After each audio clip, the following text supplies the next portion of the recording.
जय हिंद दोस्तों, स्वागत है आप सभी का आपके अपने YouTube चैनल जैकपुर पे। तो आज का ये वीडियो काफ़ी इंपॉर्टेंट होगा क्लास 12 के ऐसे छात्र छात्राओं के लिए जो हिंदी कोर का आप लोग जो है मंथली टेस्ट देने जा रहे हैं। तो वीडियो काफ़ी इंपॉर्टेंट है, शुरू से लेकर अंत तक बने रहना है। साथ ही साथ यदि आप हमारे चैनल पर पहली बार विजिट किए तो सब्सक्राइब कर लीजिएगा, क्योंकि आप लोगों के लिए एक योगदान बैच स्टार्ट किया गया है जहाँ से आप अपनी परीक्षा की तैयारी शुरू कर सकते हैं हमारे चैनल के माध्यम से बिल्कुल मुफ्त में। तो चलिए आज की परीक्षा के लिए हम लोग कुछ इंपॉर्टेंट सवालों को देखेंगे जो इंपॉर्टेंट रहेगा आपके एग्जाम के लिए। सबसे पहला सवाल देखिए क्या है आपका, संचार शब्द की उत्पत्ति चर शब्द से हुई है जिसका अर्थ क्या होता है। तो इसका अर्थ होता है चलना, चर का मतलब चलना। ठीक है, भारत में हिंदी का प्रथम समाचार पत्र कौन सा है आपको बतानी है, तो ये हो जाएगा उदंत मातृदंड। सभी याद रखिएगा, सभी सवाल इंपॉर्टेंट है। पीटीआई क्या होता है आपको बताना है, जो पीटीआई जो होता है वो समाचार एजेंसी होता है। ऑप्शन नंबर ए हो जाएगा। श्रव्य जनसंचार माध्यम कौन सा है आपको बतानी है, सही जवाब हो जाएगा इसका रेडियो, यानी कि सुनने वाला है ना। रेडियो से सिर्फ हम लोग सुन ही सकते हैं। मुद्रण का आरंभ किस देश में हुआ था, तो मुद्रण का जो आरंभ हुआ था वो हुआ था आपका चीन में। कहाँ पे हुआ था, चीन में हुआ था। भारत का पहला छापाखाना कब खुला था आपको बतानी है, तो ये जो खुला था आपका सन 1556 में खुला था। इसके बाद जो है हमारा भारत का पहला छापाखाना कहाँ पर लगाया गया था, तो ये लगाया गया था आपका गोवा में। ऑप्शन नंबर 3 हो जाएगा। भारत में पहली मूक फिल्म राजा हरिश्चंद्र 1913 में बनाने का श्रेय किसको जाता है, यानी किसने बनाया था, तो दादा साहब फाल्के ने। ठीक है, भारत में बनी पहली बोलती फिल्म का नाम क्या है, बहुत ही अच्छा सवाल है। तो ये हो जाएगा आपका Alam Ara, option number A हो जाएगा। दूरदर्शन की रजत जयंती कब मनाई जाती है, तो दूरदर्शन की जो रजत जयंती मनाई जाती है वो मनाई जाती है 1984 को। रेडियो कब अस्तित्व में आया था आपको बताना है, तो रेडियो जो अस्तित्व में आया वो आया 1895 में, इसको भी याद रखिएगा। हिंदी का पहला साप्ताहिक पत्र उदंत मातृदंड का संपादन 1826 में किसने किया था, तो ये किया था आपका जुगल किशोर शुक्ल ने। ठीक है, ऑप्शन नंबर 2 हो जाएगा।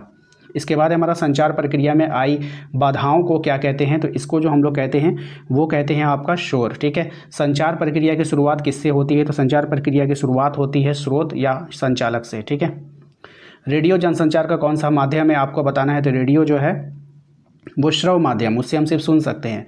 पत्रकारिता दिवस कब मनाया जाता है, तो पत्रकारिता दिवस हम लोग मनाते हैं 30 मई को। इसके बाद जो इंपॉर्टेंट है, संचार के मुद्रण के माध्यम में शामिल किया जाता है, किसको शामिल किया जाता है, तो ये शामिल किया जाता है समाचार पत्र, पत्रिकाएं, पंपलेट, ये सभी हो जाएगा। ठीक है, इसके बाद इंटरनेट पत्रकारिता का पहला दौर कब आया था, तो ये आया था 1982 से 1992 में। एक प्रसिद्ध संचार शास्त्री हैं, यानी कि कौन यहाँ पर हैं, तो विल्बर स्लैम। ठीक है, और नेक्स्ट है आपका उल्टा पिरामिड शैली का प्रयोग किस लेखन में होता है, तो ये भी अच्छा सवाल है, इंपॉर्टेंट है। तो समाचार लेखन में उल्टा पिरामिड शैली का प्रयोग होता है। अब कुछ सब्जेक्टिव सवाल है जिसका आप लोग स्क्रीनशॉट ले लीजिए और आराम से आप इसको जो है बैठ करके नोट्स भी बना सकते हैं, या फिर आप इसको ऐसे याद कर सकते हैं, 2-4 बार पढ़कर जाइएगा, काम हो जाएगा। ठीक है, तो उल्टा पिरामिड शैली का किसे कहते हैं आपको बताना है। ये भी काफ़ी अच्छा सवाल है, इंपॉर्टेंट सवाल है, आपके एग्जाम में पूछा जा सकता है। उसके बाद है आपका इसका आप स्क्रीनशॉट ले लो। ठीक है, या फिर वीडियो रोक करके आप नोट भी कर सकते हो और आपके पास समय है तो। उसके बाद है आपका पत्रकार कितने प्रकार के होते हैं, ये भी अच्छा सवाल है, इंपॉर्टेंट है, वेरी वेरी इंपॉर्टेंट सवाल है।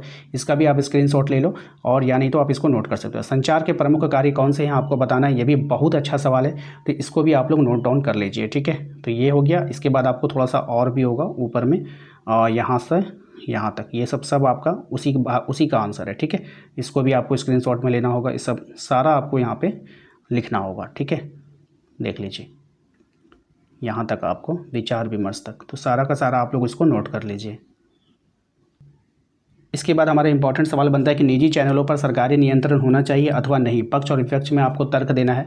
तो ये भी काफ़ी इंपॉर्टेंट है, इसका भी आप लोग स्क्रीनशॉट ले लो और स्क्रीनशॉट लेने के बाद आप इसका नोट्स भी बना सकते हो, या फिर आप इसको वीडियोज़ रोक करके अपना 2-3 बार 4 बार पढ़ लीजिए, आपको याद रहेगा तो आप वहाँ पर आसानी से लिख पाओगे। इसके बाद जो हमारा नेक्स्ट इंपॉर्टेंट सवाल रहेगा वो है आपका कि संपादकीय लेखन का क्या अर्थ होता है, या संपादन से आप क्या समझते हो। इस तरह से आप इसका आंसर यहाँ पे नोट कर सकते हो। इसको आसान से स्क्रीनशॉट ले लीजिए अच्छे से, और इसको आप नोट करके नोट्स भी बना सकते हैं। इसको आप 2-4 बार पढ़ लीजिएगा, पढ़ के चले जाइएगा। देखिए हम इसलिए नहीं पढ़ रहे हैं क्योंकि हम अगर पढ़ने लगेंगे ना तो फिर वीडियो काफ़ी लंबा हो जाएगा, फिर आप लोग का समय लॉस होगा। तो आप लोग जरूर से, जिसने भी चैनल को सब्सक्राइब नहीं किया है ना, सब्सक्राइब कर लीजिए, क्योंकि आप लोगों के लिए हमने एक बैच चला रखा है, योगदान बैच। याद रखिएगा, आप लोगों के लिए एक योगदान बैच चल रहा है जिसमें आप लोगों का हर सब्जेक्ट का जो है चैप्टर वाइज आप लोग को जो कंप्लीट कराया जा रहा है बिल्कुल फ्री में। तो इसलिए आप लोग हमारे चैनल को जरूर से जरूर सब्सक्राइब करके रखिएगा। यदि आपने हमारे व्हाट्सएप ग्रुप को ज्वाइन नहीं किया तो दिए गए नंबर पर संपर्क करके आप व्हाट्सएप ग्रुप भी ज्वाइन कर सकते हैं। इसके बाद जो इंपॉर्टेंट है, एक अच्छे संपादकीय में क्या क्या गुण होना चाहिए, जो संपादक होते हैं उनमें क्या क्या एक गुण होना चाहिए जो अच्छा संपादक बन सके, तो इसको भी आप लोग पढ़ लेना। इसके बाद संपादकीय पृष्ठ पर क्या प्रकाशित होता है, ये भी अच्छा सवाल है, इंपॉर्टेंट है, तो इसको भी आप लोगों को अच्छे से देख कर जाना है। ठीक है, इसके बाद जो इंपॉर्टेंट सवाल है, जनसंचार मुद्रित माध्यमों की खूबियाँ और कमियाँ आपको बताना है, यानी कि इसका जो कोई क्या खूबी होता था और इसमें जो है क्या कमियाँ हैं, ये सब बात आपको इसमें बतानी है। तो इसको आप लोग जल्दी से नोट कर लो और इम्पॉर्टेंट है, बस कुछ नहीं 4-5 बार पढ़ कर जाइए, आपका काम हो जाएगा। सबसे पहले आप यहाँ पर स्क्रीनशॉट ले सकते हैं, पहला स्क्रीनशॉट, दूसरा स्क्रीनशॉट आप यहाँ पर ले लें, ठीक है, और तीसरा स्क्रीनशॉट आप यहाँ पे ले लें, आपका आंसर कंप्लीट हो जाएगा।